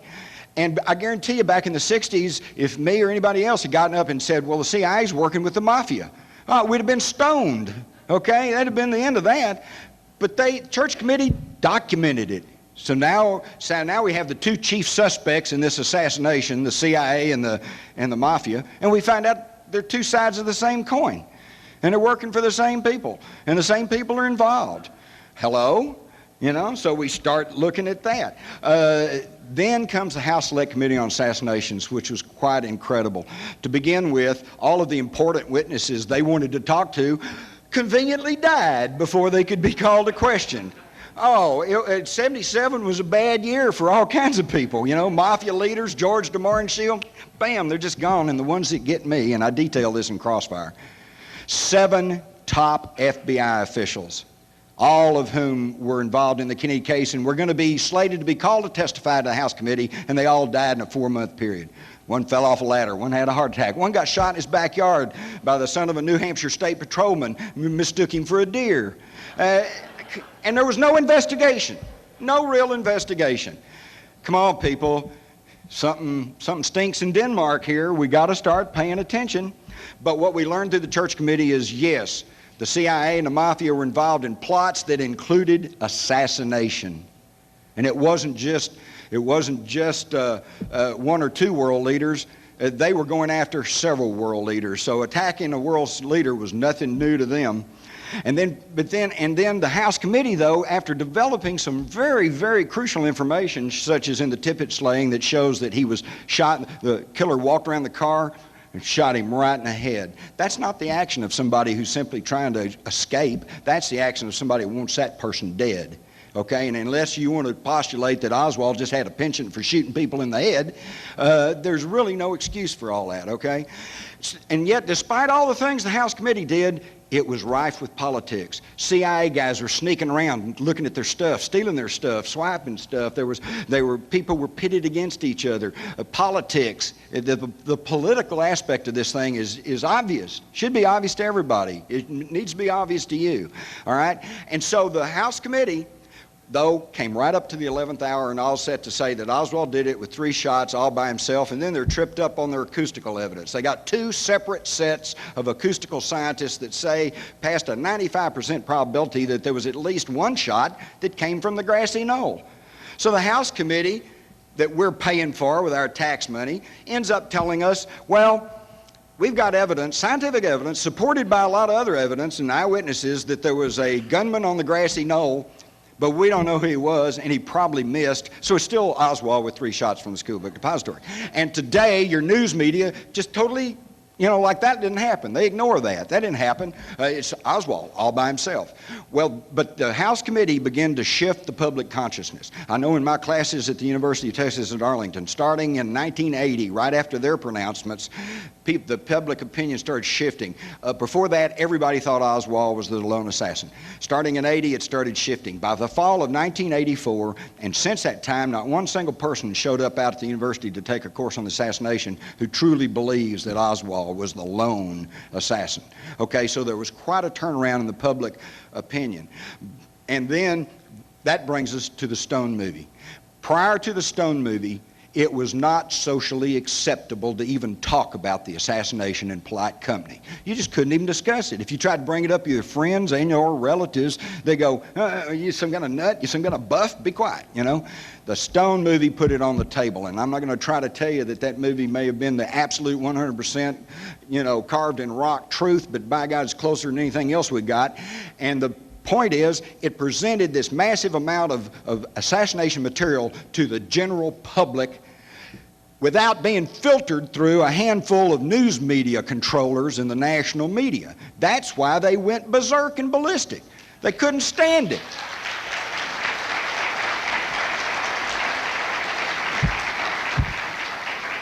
Now that brings us up to today. So, the last 3 or 4 years, more and more people, now you can talk about it. Now that you can talk about it openly, all this information is trickling down. People are hearing about it. Nobody believes the lone assassin theory anymore.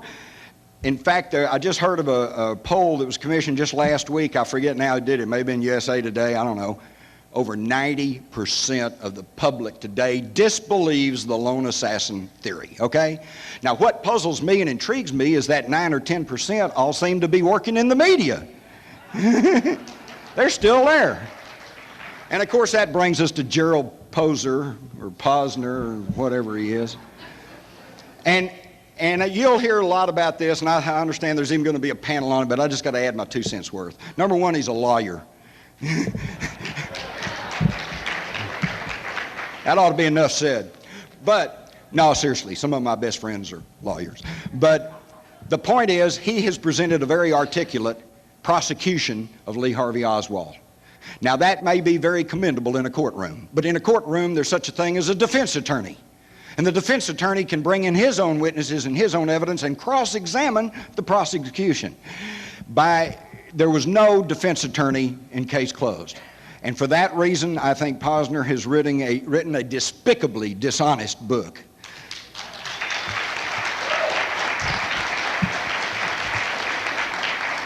And quickly, I want to add one other thing. Jonathan mentioned the computer model by Failure Analysis Associates, which Posner uses to great effect, and was used, by the way, to great effect on the Frontline special. And as he pointed out, Posner in his book leaves the impression that that was his computer model, that he ordered it, he contracted for it. It's not so. The American Bar Association contracted for these computer models through Failure Analysis for the mock trial of Lee Harvey Oswald through the court channel a couple of years ago. And what Posner in Frontline fails to tell us is that they contracted for 2 computer models. One for the prosecution that shows by computer that Oswald could have been the lone assassin. And 2, one for the defense, which by computer model proved that Oswald could not possibly have been the lone assassin. And which one does Posner present to us? Only the prosecution. And does not even tell us that there was a defense. That's his book in a nutshell. It's one-sided, it's despicably dishonest. And Frontline, those of you that are old enough and think back over this case, we've been told Oswald was connected to nobody. He was just a loner and a nut, and nobody would have anything to do with him, and nobody knew anything about him. And now we get public television, which gives us the conspiracy case as a given. Yes, we found he was connected to the CIA, and yes, the Russians thought he was a spy, and yeah, he was in touch with all these FBI guys in Fort Worth and in New Orleans, and yeah, we've got a photographic proof that he was in touch with David Ferry, and we know he was in 544 Camp Street with Guy Bannister, yeah, just like Garrison told us, just like Oliver Stone told us, but that doesn't mean anything. He did it all by himself. Come on, folks. Come on. How big of fools do they think we are? Apparently, they think we're pretty big. Pretty big fools. Well, let me tell you something. There's an overt thing going on. Posner's book, by the way, off the air, unfortunately, I asked Posner, who was, by the way, one of the leading spokesmen on the Frontline special. I asked him, I said, how did you get a first-hand sit-down interview with Yuri Nosenko, the KGB defector that the CIA's been protecting? And he said, yes, they had to protect him. Said the KGB had a contract out on him. Said they were going to kill him. Said they had to keep him under wraps. And I said, well, how do you get an interview with him? Oh, the CIA helped me get an interview with him. Keep that in mind. Okay? So by this and the Frontline, it should be obvious to everybody that there is still very powerful forces in this country that have apparently unlimited funds and have an agenda to push. And when they're pushed into a corner by researchers, they'll go, well, yeah, that's right, but he did it all by himself. It's just like I was in California a couple of years ago with Wesley Liebler, and he's sitting there haranguing a group of press people, news media people, TV cameramen, trying to explain the single bullet theory. And he kept saying Kennedy was shot through the neck, Kennedy shot through the neck, and he hit Connally. And I couldn't stand it. I said, Mr. Liebler, excuse me. You know that he was not shot through the neck. You know that the bullet went in his back. And what was his response? Well, the back, whatever. Oswald did it all by himself. There's an overt and a covert message going on here. The overt thing is they've got to keep it confused. If they keep it confused, then they keep the public from rallying and from demanding that something be done about this. I applaud each and every one of you that come to this AS conference and are trying to find the truth, and I would exhort you to go back home to your respective homes and tell people what you know and spread the word, because it ain't going to happen through the news media, obviously.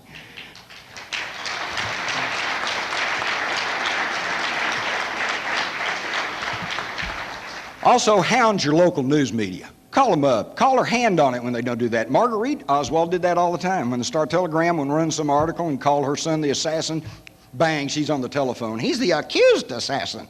All right? Do the same thing. Keep their feet to the fire. They claim to be the watchdog of the public. They claim to wrap themselves in First Amendment rights. Make them do their job. Okay? So here we are today, and we're no better off than we were in 1963, 64. It is the news media frames the controversy. Okay? Back then it was shots from the school book depository, and people said, no, there were shots from the knoll, and they framed the controversy in, well, it was either or. You know, well, some people think the shots came from the knoll, but the evidence shows the shots came from the book depository. Hey, folks, came from both. What I really liked was to look at the witnesses that were standing between those two locations. What do they say? People up right around the depository, a great many of them, perhaps most of them, said they thought the shots came from that location. The people down in the plaza, almost unanimously, I can only think of two people who were the closest people to Kennedy, and that was Mary Mormon and Charles Brim. Those are the only two I can think of that did not indicate that they thought the shots came from the grassy knoll. And they didn't say it came from the depository. They just said, I couldn't tell where it came from. Okay?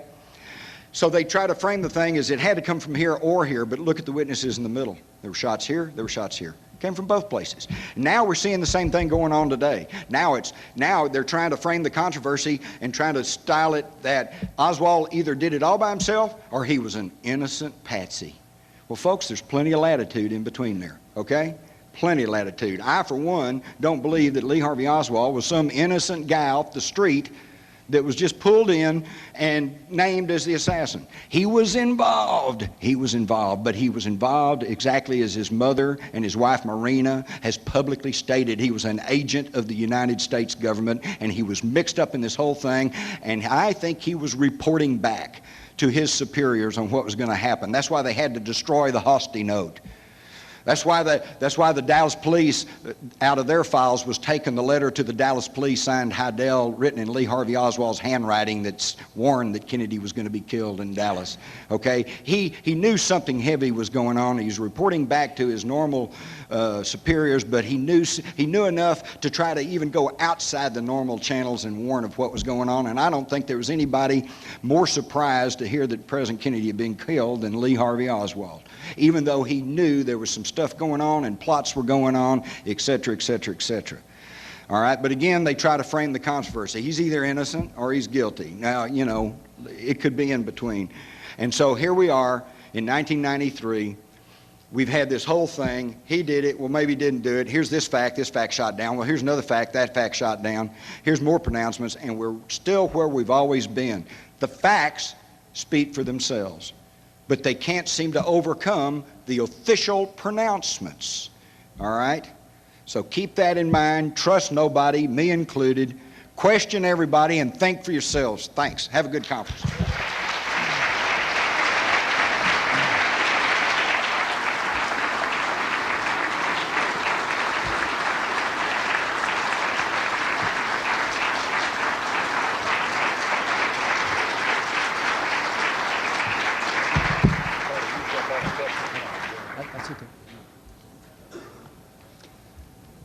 Thank you, Brother Jim Mars.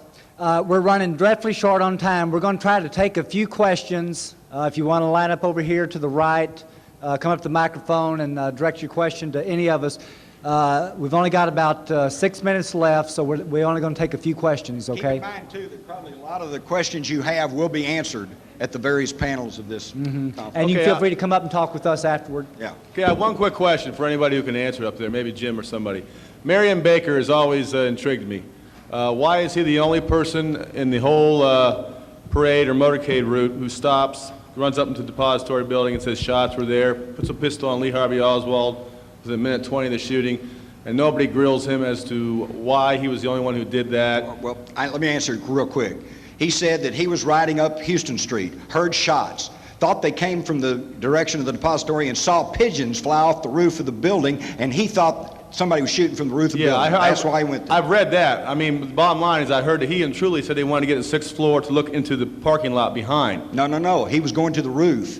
And he got Truly enlisted Truly's aid to try to get to the roof. Why would he pull a pistol on Oswald's stomach, though? Why was he a suspect as a murderer right then? He wasn't. Yes. He saw a man. He was looking for somebody. He saw a man in the lunchroom. He burst in the door. I can't even remember if he said he had. You read the Warren Commission report. He's got a pistol on Oswald's Okay, he had a stomach. pistol. And he said, hold it. And he turns to Truly. He said, you know this man. Truly says, yeah, he works here. So he kept going. But that seems kind of fishy, a pistol on the stomach.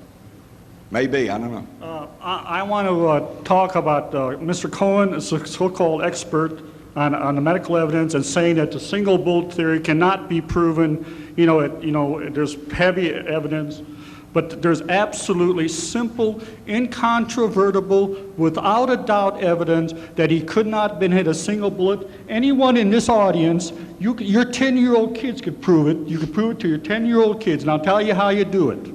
And I am disappointed in Mr. Cohen, and even despite in the last assassination, the last symposium, one of the final statements, the consensus statement said that Connally was shot a lot later than generally assumed. We are being sandbagged. We are sandbagged by Hosea Thompson, by Mr. Cohen, and these experts. We are sandbagged, maybe innocently, maybe not so innocently.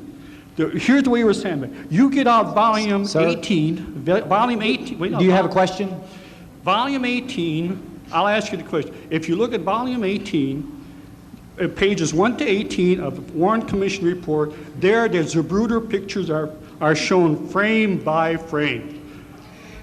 And they were transposed. And J. Edgar Hoover I wrote know, a letter and that's said, not what sorry, I- we made a mistake. But they could not hide the fact that Connally turned much later than they said. Connally could not have turned. Sir, yep. And I'm saying, how could you, Mr. Well- Cohen, I'll ask you the question, how could you present your case and not see that Connally was shot much later because he clearly turns? There's no way in hell or heaven that he could have. Let's debate that after. Let's debate that afterward. Well, Okay. We appreciate your comments, but Okay. Just let me say that. I'm saying to this audience, you go and look at No, those sir. pictures and prove it to yourself. I make no claim to be a medical expert of any kind, just so that. I'd just like to make an observation. My name's Dave Hall from Munising, Michigan. Last year here at the symposium, I picked up a copy of the Zapruder enhancement that Bob Groden had made. And in reviewing that, and anybody that has seen that, you look at the alignment of Jackie Kennedy at the crucial second that John is shot, and you look at that and you think that if that shot came from the book depository, look at her alignment and where she was. Wouldn't she have been struck by something, by a fragment or anything from that particular shot? So to me, when you look at that movie itself, that dispels any thought that that particular shot could have come from the book depository. Jim, I'd like to address one thing to you in regards to the Billy Harper fragment.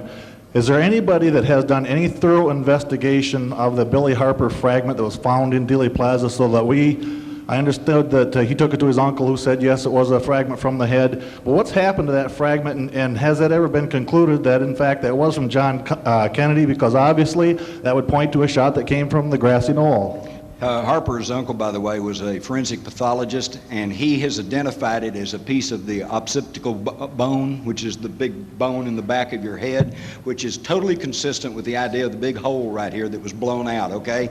We know that. We got to thank God he went and showed it to his uncle. His uncle took a photograph of it. We've got a piece of it, and it does seem to match the normal occipital bone. As to what happened to it, it finally was turned over to the federal authorities, FBI. That's the end of that. okay. And Tom, state your question, and we'll try to let this young man behind you pose his question. I'm afraid we're going to have to cut this off because we're down to under 2 minutes now. Okay, I apologize. I'll be very brief. First, I want to ask Jim where we can see this video that the ABA model made, the ABA model for the defense. Oh, Failure Analysis Associates. Contact them. They're in Menlo Park, California. Okay. Also, there are pictures of the limousine after the assassination showing the bullet that apparently went through the glass windshield, also a bullet that landed in the chrome piece at the top of the windshield. Has anyone done any scientific tests to show the trajectories of those bullets? Tom, all we have are those photographs because Lyndon Johnson ordered that car rebuilt, and there went the evidence. I understand. I just have one question. Do you think Oswald shot the gun? And if he did, what were the results of the paraffin tests? Well, I don't think he shot the gun, and the paraffin tests were inconclusive that day. He was tested for, the paraffin tests were, he was tested his right cheek and on both of his hands. And the testing showed, in the immortal words of Henry Wade, that he had fired a gun. Well, they wouldn't say he'd fired a rifle because the test on his cheek was negative.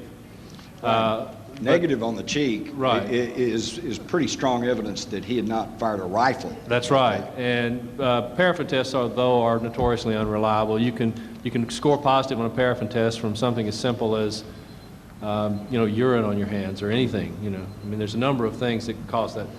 Thank you. Okay. One more. I'm sorry, we're going to have to cut it off. The time is out. If you would 30 like... seconds?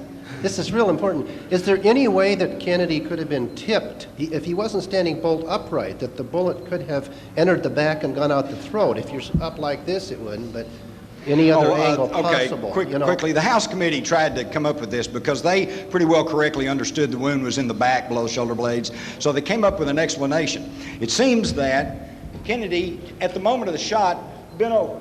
For some reason, I don't know, he bent over. And the shot hit him in the back and came out his throat. Now, there's only two problems with this, okay? Number one, it didn't happen. We got films, we got witnesses, nobody saw him bending over, plus he had this back brace. It would have made it very difficult for him to bend over rapidly. And the second thing is, think about it. If he did bend over and the shot hit him in the back and it came out his throat, where's the shot going to go? Into Connolly? No, it'll go in the floorboard of the car. So forget that. Okay. In closing, let me say this. I think we're in general agreement here that if we ever learn the truth about the Kennedy assassination, it will be in spite of and not because of the FBI and the Justice Department and the American government.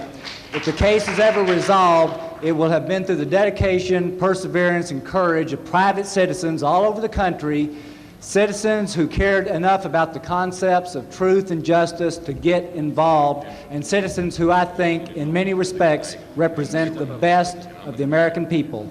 Thank you very much. I've been asked to mention, as far as your badges, they now have available lanyards, these straps you can put around your shoulder to attach your badge. Those are available at the registration desk. Thank you very much.